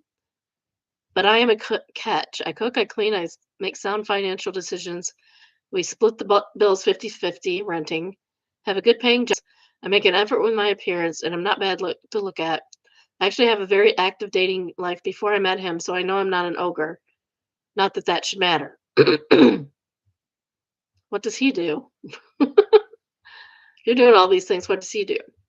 These past 4 years have been lovely, but I'm ready for the next step. I used to be a lot more ruthless when I was dating around, but I've gotten soft, and obviously I love him. And the thought of leaving is painful, but the alternative is a long dating time with no real commitment, in my eyes, is painful and humiliating. So tonight I burst into tears and asked him to call it now if he has no intention of proposing. He sat quiet while I ranted and raved, and I finished with, if you have no intention of proposing, that's fine, but please stop wasting my time. To which he looked at me and responded with a solemn, okay. Wow, what an answer. We haven't spoken since. In the early days, he would never let me get upset without comforting me, but now it's different and he lets me cry alone. Edit, I got a lot more than I bargained for with this post. Thank you everyone who's weighing in and giving me some tough love. I really appreciate it, as it's slightly overwhelming when a chorus of hundreds of people telling you to leave your relationship, but I will be back to update you soon. Wishing you all a wonderful 2025, whatever it may bring. OP should consider moving out of the place. OP, I would move back with my mama at the point of breakup. Her door's always open for me, although that would be temporary solution until I found myself a place and a roommate. I've never moved out of a shared home before, as he's the first partner I've ever lived with. Of course, you're only 25. I would hope so. And honestly, the logistical side is as daunting right now as the whole emotional side. I need time to get my ducks in a row because I'm too scared. Baby steps, I guess. It's okay to take your time with it. That's fine. Commenter one, you're playing the role of wife and not making him feel like he has anything to gain by marrying you. I literally just had this convo with my fiance today. We've been engaged for a year with no steps toward actually planning a wedding. So I finally sat him down, and after a heated argument, he later apologized and said getting married hasn't been on the forefront of his mind because he sees me as a wife already. Dude. Oh, dude. These men get too damn comfortable, not gonna lie, and then don't feel like there's any rush because they've already gotten everything they want. Oh, OP, I think this is it. He thinks I'm his fiance wife already because our lives are so entangled. Well, I don't remember being asked to be either of those things. Number two, I wish your title was I just lost my mind at my boyfriend and left him because he's been stringing me along for years. I know you're 25 and you were only 21 when you began this relationship. You have your whole life ahead of you, so stop wasting your time with someone that's made it clear they don't want to marry you. Please leave him. Before you begin dating again, try to take a year for finding yourself. Yes, take some time. You don't have to rush, guys. Enjoy life alone with friends, travel, etc. Ask yourself, are you hell-bent on finding a husband because it's society's expectations? Do you feel like you're not a whole person without being married?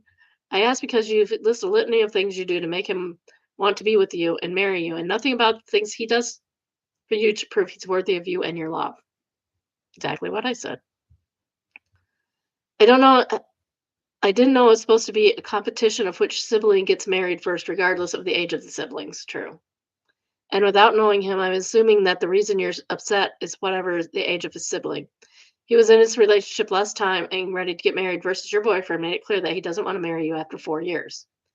If your main goal in life is to feel whole and to be married, if you would have left after the first year or so, more than likely you would have found someone more than happy to marry you instead of living and hoping to marry someone who made it very clear early on that he's stringing you along. Well, I don't know about that. I don't know that he did that. Speculation, not in evidence. It amazes and saddens me how much it was always a woman on here, all ages, and how many that are begging the men in their lives to marry them. After spending years and years waiting and living in a state of hopeful suspended animation with multiple ultimatums, always moving the goalposts and not feeling their worth. OP answers, thank you for your own down to earth advice. I really appreciate it. Don't get me wrong, my boyfriend is a great man, treats me wonderfully, except when it comes to the marriage thing. And I love him very much, which is why I want to marry him and be with him forever. He struggles intensely with confidence issues and ADHD and is a little bit lost in life. He needs counseling. I've been pouring my energy into trying to help him for years. He comes on leaps and bounds with his ADD journey. He's in therapy now and medicated, but I have to push him so hard to get to this point. His upbringing was difficult and he has a lot of trauma from it that his mom and dad were constantly on and off, so I guess he doesn't know what a real commitment looks like. I love him so much and I feel like if I leave, it's giving up on him. But I need to prioritize my life at some point. It's just a crap situation all around. Commenter 3, pretty sure you guys broke up. Yeah, when he said okay, that was it. In any case, you should end things because he will never give you what you want, and even if he changed his tune now, you would be carrying resentment. It sounds like you are doing everything a wife would do for them without requiring any of the responsibilities he would normally have to take on. He is still at fault, but you should also recognize your part in this. The benefit of marriage for a man is having someone to look after the house, to look after his meals, to look after his sex life. No, that is a very old-fashioned way to look at things. As a bonus, you also looked after his bills. For him to get married, it just means he will be liable for you legally. A man who loves his woman fully would want to get married because committing publicly to loving a woman forever is the dream, because it's his dream girl. An opportunistic man on the fence just sees it as limiting his future options and opening himself up to legal risk. He sounds like a bad boyfriend, to be honest. Minimally a bad boyfriend for you. Why do you even want to marry him? It sounds like he doesn't provide, doesn't keep the house, doesn't provide emotionally support, doesn't share your beliefs and desires for marriage. Both of you are young. It's not unreasonable to be engaged yet, even with dating for 4 years. Your brain literally only finished developing this year. Was that's not true because they changed that to 30 years, guys. You have grown to be with him. It would be good to separate and gain some perspective dating as fully formed adult for a bit. I think you might surprise yourself what you end up learning about yourself. You said it yourself, you're a catch, so go find a better pond. Well, go find a better fish. You don't necessarily need a better pond. There's plenty of fish in the pond. Well, OP, thank you for your insight. As for now, we're still together. We talked last night and are fine today. I will say fine. He thinks we're fine, but my mind is made up. I need a little bit of time to get my life sorted up before leaving, but you're right. A ring now would just be shut up ring, and I'm not settling for that regardless of how much I love him. I've definitely learned my lesson on moving in while dating. Sucks that it had to turn out this way, but I'm leaving the situation wiser. I was speaking with my sister, and she said that it wasn't a waste of 4 years because I've grown and learned from this relationship and had good times, even if I'm now going to leave it all behind. Life is difficult, but I'm excited about what's in store for my future. Wow. I hope this one was downloaded because commenter 4 said, "You sound like a spoiled, overdramatic brat." No, she doesn't. You left out way too much. You've been dating for 4 years and you're 25. You're overreacting, in my opinion. No, she's not. There are so many things that go into marriage, financially, morally.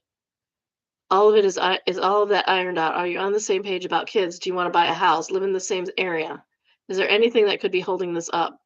As a man, getting married in America is daunting. All rights in the divorce go to. Oh, this guy sounds just like a jerk. Oh, I don't like him. Divorce go to women. Men get very scary prospect. Tell me all your friends are jerks without telling me all your friends are jerks. OOP, I'm not American. We've spoken about kids and buying a house. We're actively saving for property together. We're on the same page, saying marriage. As many other commenters have said, he wants all the benefits without having to stand in front of all our friends and family and commit to each other. And that's a sticking point. I may have been willing to compromise on once, but not anymore. By the way, I'm a lot more financial savvy than him, and he is poor, so I doubt divorce would work against him. OOP explains more about her commitments and if finances played a role in the relationship. OOP, it's the whole fairy tale ending for me, I guess. He lacks the ability to plan, make decisions, and set deadlines. Well, those are things that drive me. He's just sound incompatible, honestly. He struggles with ADHD and anxiety, which explains a lot of his behavior.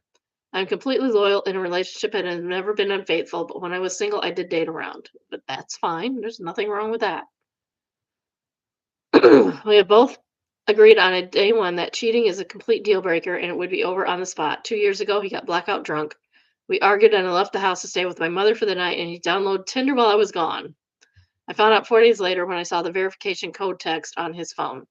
He swore blind that he didn't actually create an account and deleted the app as soon as he came to his senses. I chose to believe him. Sometime I wish I broke up with him then, but I guess I was in shock. It really rocked my self confidence for a very long time after. And regarding the financial, he's been talking about changing careers for the past 3 years. He never actually done anything about it, and he goes on the offense if I offer to help him with his search, figuring out things out. I've learned he is deeply insecure, unfortunately, and I actually prefer antique gemstone rings, which are around the $250 to $500 mark. So not a huge financial investment. He has a watch worth $2,000. Sorry for dumping info. Just trying to give a little more perspective on my situation. Additional info from OOP after reading comments. Okay, this blew up while I was sleeping. Thank you all for your insights. To be completely honest, everything that's been discussed is just reaffirming what I've already thought already and already know. We spoke for a couple of hours and reflected on our relationship so far.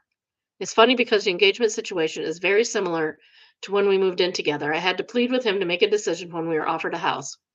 Probably should have ended it then. This is obviously doesn't fill me with confidence for the future. If I have to beg for every step forward in a relationship, what's the point of being like in one? Like many of you said, I deserve someone that leaps into life with rather than being dragged.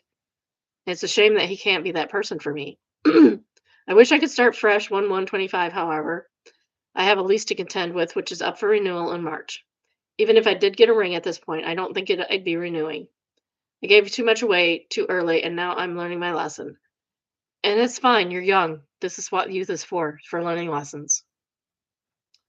It's going to hurt a lot, but I just can't cope with the disappointment and the anger anymore. It's taking me away from myself.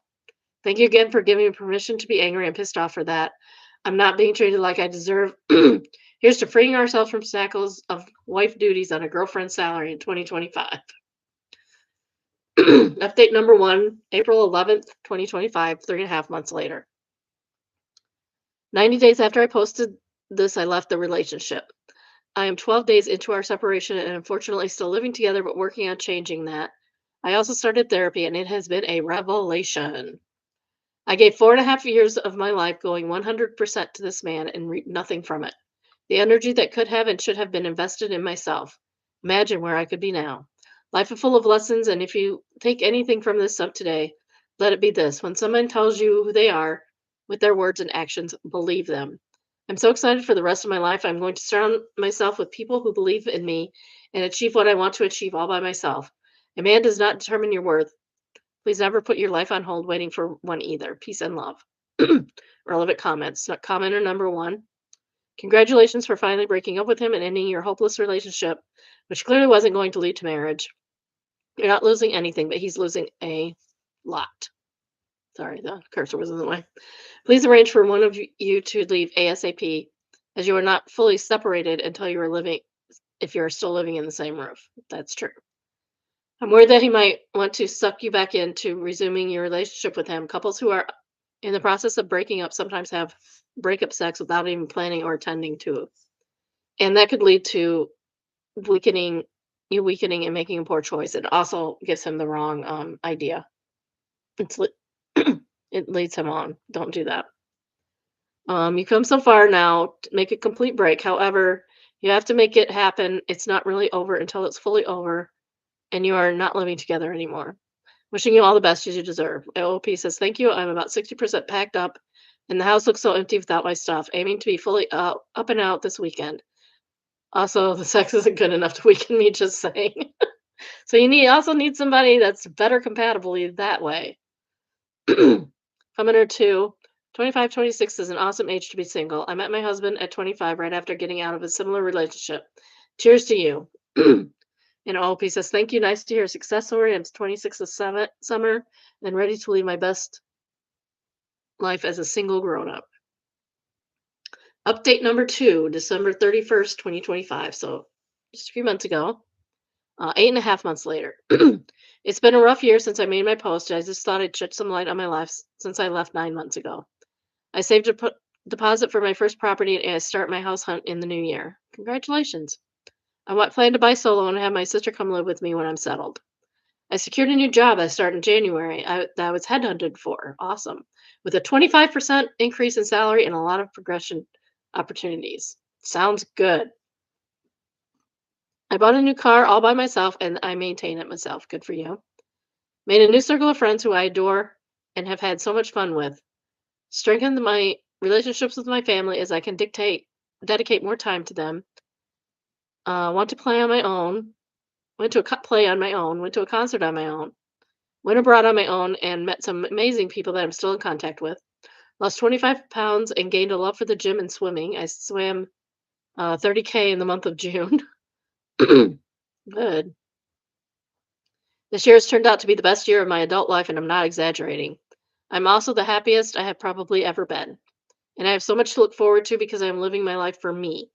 So if you're ending 2025 unsure, upset, and disappointed with the man in your life, where could you be in a year? Make 2026 the year of your choosing you. The year of choosing you. OP's final comment is, wow, all these comments. What a fantastically supportive sub.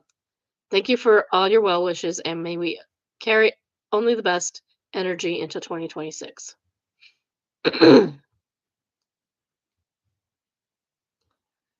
Balzar said she should have definitely left him, but goddamn, there's some latent gender stereotypical relationship views in this thread from the commenters, and I wish society would just leave behind. Paraphrasing, your job is to take care of the house and sexual needs, but not also to take care of his finances.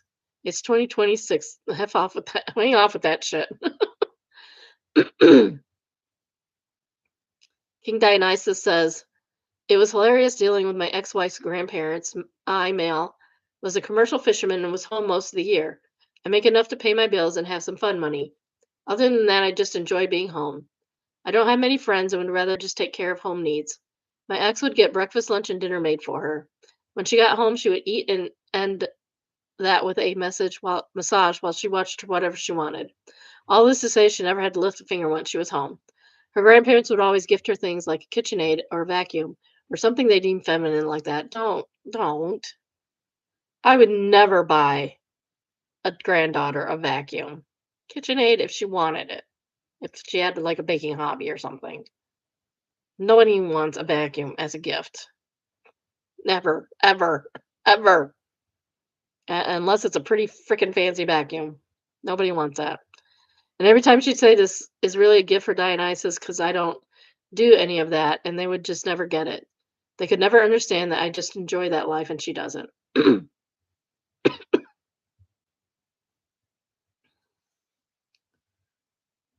Second top comment is every single comment on here made me so mad reading it. All those comments seem utterly unbearable. Honestly, the only positive ending here is that LP seems to be successfully learning how to be single and moving away from the initial weird mindset. Viewing marriage as the fairy tale ending stuck out to me. Does she think the wedding is where life ends? Getting married is not the goal of a relationship, it's just a lovely side effect. Exactly. Growing old together is the fairy tale ending. This is from Made Me Smile. Let me switch it over.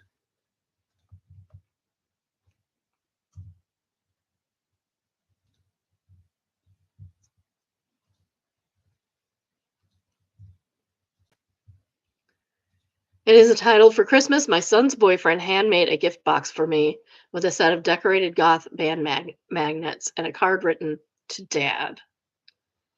He made clay shapes of at one at a time and applied images from my favorite bands and then varnished them and attached magnets to the back. He created the gift box with moss and petals and gold foil. The tiny magnet in the center has a portrait of my girlfriend. Aw, you'll make a good son-in-law.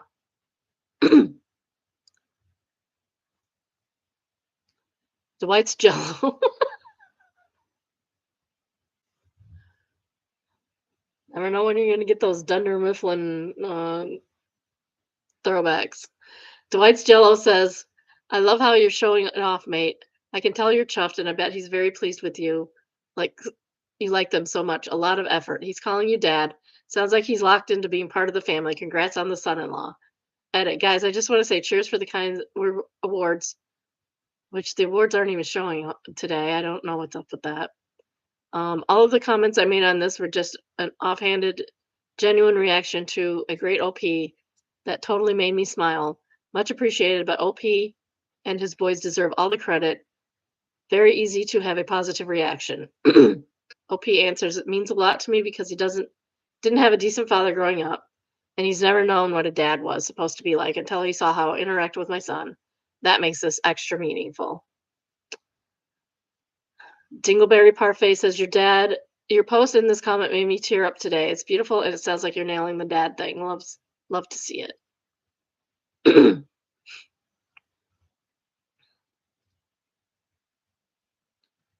The second most updated comment is how absolutely lovely, a very tangible representation of how special your son and you are to this equally special young man. Unlikely I is the third top comment. And they say, if your son hadn't figured it out already, this one's a keeper. What an absolute sweetheart. Yeah, he's definitely a keeper. The OP says, "Oh yeah, he is. They're good, so good together, very caring and supportive." Oh, I love it. I'm so happy. So happy for you, OP, and your son. That makes me smile. All right, that's all I have for today. I will be back tomorrow, same bat time, same bat channel. I hope everyone has a lovely afternoon. I'm gonna go try and get a scanner to work. A scanner that I do not have instructions for. Which means I also have to move this computer in there. Which juice do I have? Because I had 11% when I started. Well, it's at 97% now. Well, anyway, I guess have a good day. Love you, biddies. Bye. Bye. Love you. Bye. Bye. Bye.